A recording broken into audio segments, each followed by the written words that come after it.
Hello everyone, dear student, welcome you all here and we are going through with the first chapter of civics and we had one lecture over this chapter.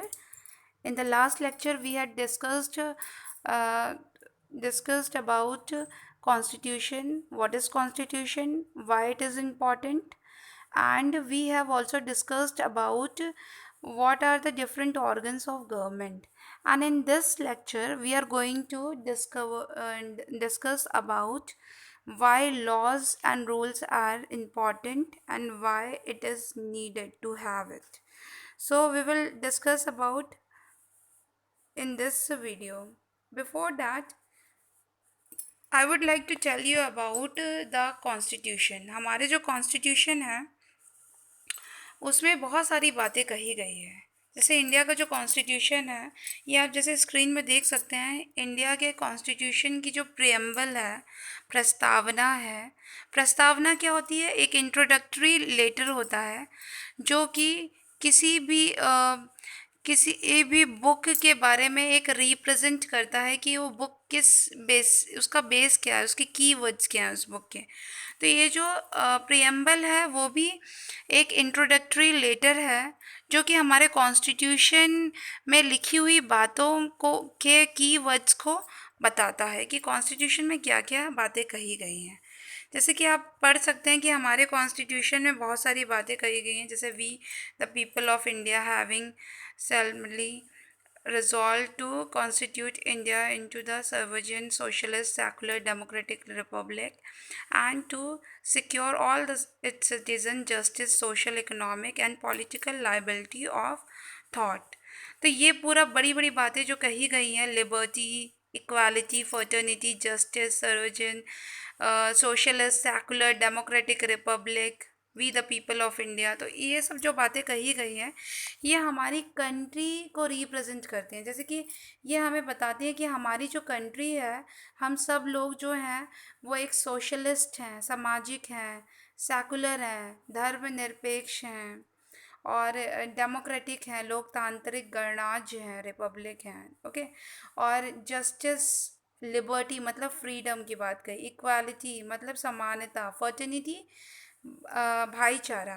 तो ये सब बड़े जो keywords हैं ये हमें represent करते हैं कि हम एक बड़ी सी कंट्री का हिस्सा हैं जो कि अलग अलग धर्म, अलग अलग जाति के लोग एक ही कंट्री में रहते हैं लेकिन सब लोग इक्वल हैं, एक हैं।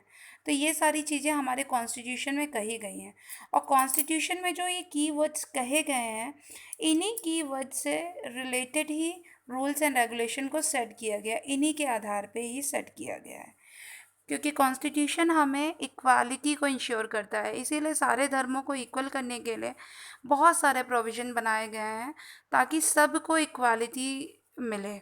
जैसे जिनके साथ पहले जुल्म हुआ उन सबको भी रिजर्वेशन दिया गया, प्रोविज़न्स बनाए गए उनके लिए बहुत अच्छे अच्छे काम किए गए हैं। उनको कुछ रिजर्वेशन, कुछ छूट मिली है, जगह जगह पे प्रोविजंस क्रिएट किए गए हैं जिससे उनको उनकी लाइफ में एक अपलिफ्टमेंट मिल सके, सोसाइटी में एक अपलिफ्टमेंट मिल सके, उनका स्टैंडर्ड ऑफ लिविंग पहले से बेहतर हो सके। तो ये सारी जो बातें कही गई हैं हमें एक करने के लिए किया गया है। यहाँ लिबर्टी की जो बात कही गई है वो भी हमारे फंडामेंटल राइट्स में देखने को मिलती है, राइट टू फ्रीडम। तो लिबर्टी का मतलब क्या होता है? स्वतंत्रता ही से ही बात की गई होती है। जस्टिस, हमारे कॉन्स्टिट्यूशन में हमें फंडामेंटल राइट जो दिया है वो कॉन्स्टिट्यूशनल रेमेडीज़ के ऊपर भी दिया है। राइट अगेंस्ट एक्सप्लॉयटेशन मतलब हमें शोषण के विरुद्ध अधिकार है, हमें संवैधानिक उपचारों का अधिकार दिया गया है। तो ये सब हमारा लॉ एंड जस्टिस को इंश्योर करता है। फर्टर्निटी की बात कही गई है क्योंकि हमें इक्वालिटी देता है। तो एक तरह से इक्वालिटी की तो बात, समानता की तो बात है ही है। फर्टर्निटी मतलब कि हर धर्म को एक मानने वाला, सेकुलर है और हम लोग हर पर्सन एक दूसरे का भाई हैं। मतलब कि इंडिविजुअल की यूनिटी और नेशन की इंटीग्रिटी की यहाँ पे बात की गई है। मतलब सब लोग जो हैं वो सब आपस में मिलजुल के रहते हैं, इसीलिए यहाँ फर्टर्निटी की बात कही गई है। हम लोग अलग अलग धर्म जाति के होंगे लेकिन हम लोग एक कंट्री को बिलोंग करने वाले हैं, इसीलिए यहाँ फर्टर्निटी जैसे टर्म्स की यूज़ किया गया है। सेकुलर का मतलब होता है धर्मनिरपेक्ष। हर धर्म को समानता से देखने वाला, हर धर्म के प्रति एक समान भाव रखने वाला जो कंट्री होता है वो सेकुलर होता है। सोशलिस्ट मतलब सामाजिक, समाज के हर ग्रुप में हर ग्रुप के साथ खड़े होने वाला, सामाजिक सबसे अच्छे से व्यवहार करने वाला कंट्री। लोकतांत्रिक आपको पता है डेमोक्रेटिक है, और रिपब्लिक हमारा खुद का संविधान है जो एक कंट्री को रन कराने के लिए हेल्प करता है, इसीलिए रिपब्लिक भी है। सो ये जो बातें कही गई हैं इसका एक डिस्क्रिप्टिव वैल्यूज़ भी है, आप सारी चीज़ों का डिस्क्रिप्शन भी देख सकते हैं। जैसे आप देख सकते हैं डियर स्टूडेंट, यहाँ पे we the people of India, then sovereign के बारे में क्या कहा गया है, देन सोशलिस्ट है, सेकुलर के बारे में क्या कहा गया है, आप इसको भी देख सकते हैं। डेमोक्रेटिक क्यों है उसके बारे में, then fertility, then equality, liberty, justice, इन सब के जो बारे में कहा गया है, रिपब्लिक, इन सब के बारे में जो कहा गया है ये आप पढ़ सकते हैं, इसको देख सकते हैं, इसमें क्या क्या बातें कही गई हैं हमारे कॉन्स्टिट्यूशन में।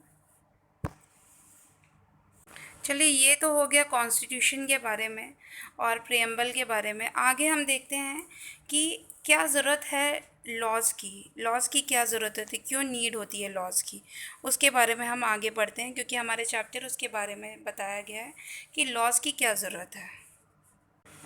जैसे कि आप देख सकते हैं लॉज़ की क्या ज़रूरत है।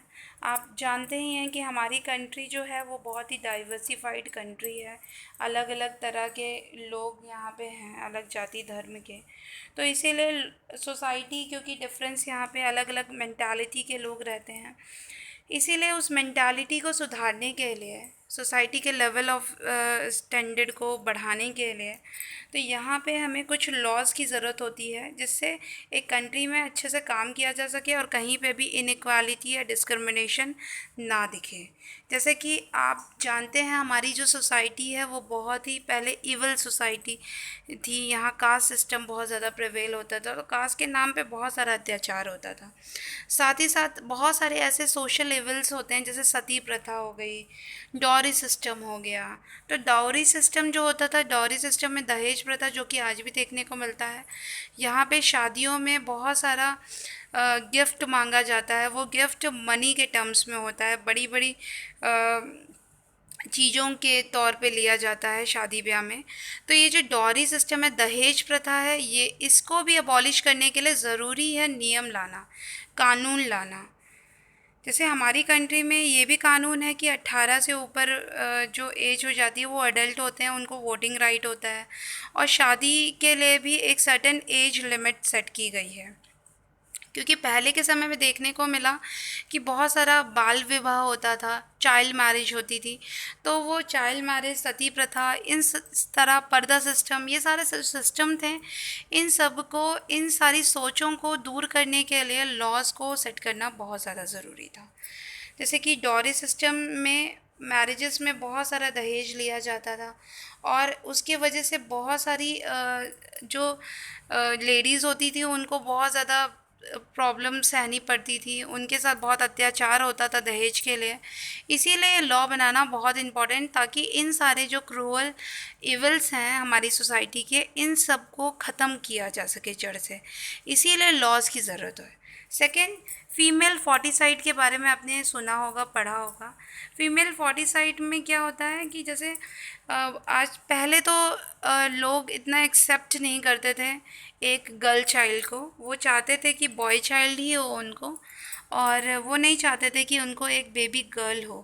तो वो क्या करते थे, छोटे में ही बेबी गर्ल को अगर उनको पता चल जाए अल्ट्रासाउंड से, तो वो बेबी गर्ल्स को पैदा होने से पहले ही उसको ख़त्म कर देते थे, मरवा देते थे, मींस कि बर्थ से पहले ही। तो ये फीमेल फोर्टिसाइड जो है, ये बच्चों की जो भ्रूण हत्या जिसको बोलते हैं, तो वो जो होती है उसको भी ख़त्म करने के लिए बहुत सारा लॉज को सेट किया गया है।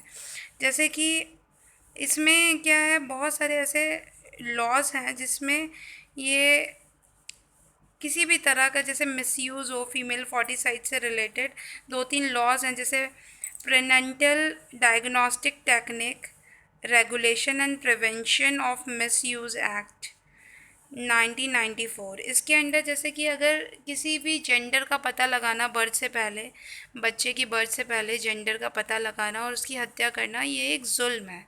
तो ये सारे laws and rules and regulation इसलिए सेट किए गए हैं ताकि फ़ीमेल्स की जो डेथ रेट है, जो बेबी गर्ल्स की जो डेथ रेट है, वो बहुत ज़्यादा जो बढ़ गई थी पहले, अब तो सब लोग एक्सेप्ट करते हैं, बेबी गर्ल हो चाहे बेबी बॉय हो।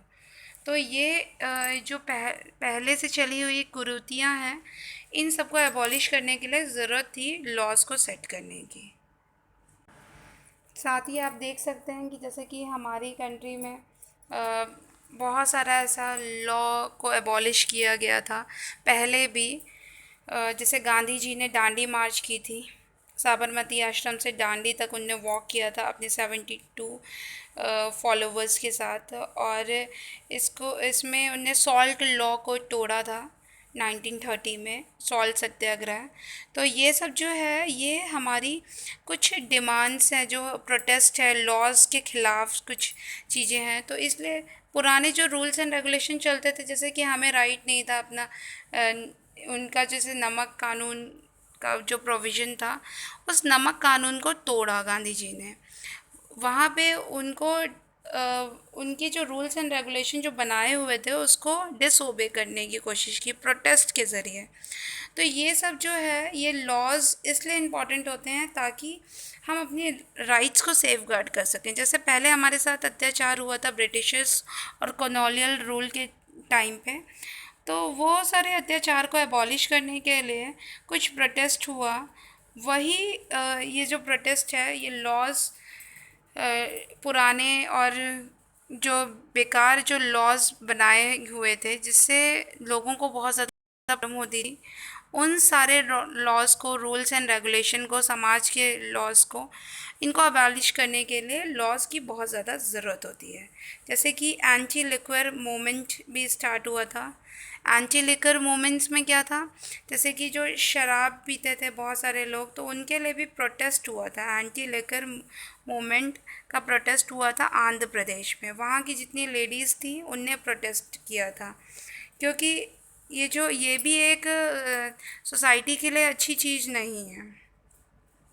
तो ये सारी जो चीज़ें हैं, ये लॉज इसीलिए बहुत इम्पॉर्टेंट होते हैं।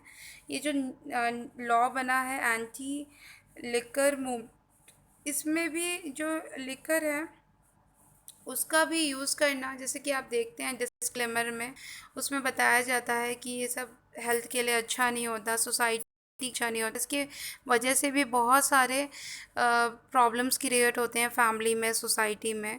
तो ये सब इसीलिए लॉज को सेट किया जाता है। जैसे dowry law, dowry prohibition act हो गया, फीमेल फोर्टिसाइड एक्ट।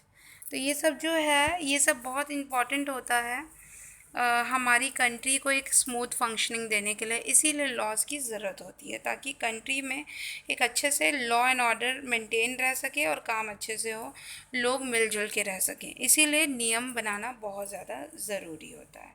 और जब ये नियम का वॉल्यूशन होता है, इस नियम का विरोध किया जाता है, इस नियम को तोड़ा जाता है, तो उसके लिए भी, उसको इंश्योर करने के लिए भी हमारे पास लॉ एंड ऑर्डर है, हमारे पास जस्टिस बॉडी है, हमारे पास जुडिशरी लेवल है, जो कि ये इंश्योर करता है कि नियम और कानून ढंग से वर्क कर रहा है कि नहीं। अगर नहीं कर रहा है तो उसको, उसके ख़िलाफ़ फिर एक्शन लिया जाता है जुडिशरी बॉडी के थ्रू। ओके डियर स्टूडेंट, तो इस चैप्टर में इतना ही था। आप ये चैप्टर अच्छे से वॉच करिए, समझिए, और कमेंट करके मुझे बताइए कि आपने ये वीडियो देखा, आपको कैसा लगा। अपनी प्रेजेंट आप कमेंट बॉक्स में भी लिख सकते हैं। तो डियर स्टूडेंट, मैं आपको next video related next chapter से मैं आपको प्रोवाइड कराऊंगी, और तब तक के लिए आप सारे वीडियोस को अच्छे से वॉच करके अपनी नोट्स कंप्लीट कर दीजिए, क्योंकि आपके टेस्ट होंगे, ऑनलाइन टेस्ट। उसके लिए प्रिपरेशन रखिए, अपनी नोट्स कंप्लीट करके, लर्न करके सब अच्छे से रखिए। सो चलिए, आप इसको अच्छे से वॉच करिए, कमेंट करके ज़रूर बताइए, लाइक करिए, शेयर करिए, मेरे चैनल को सब्सक्राइब भी कर लीजिए। बेल आइकन को प्रेस करना मत भूलिएगा, ताकि आपको मेरे अपलोड्स, लेटेस्ट अपलोड्स की नोटिफिकेशन आपको मिलती रहे। Till then, student, take care. Bye bye.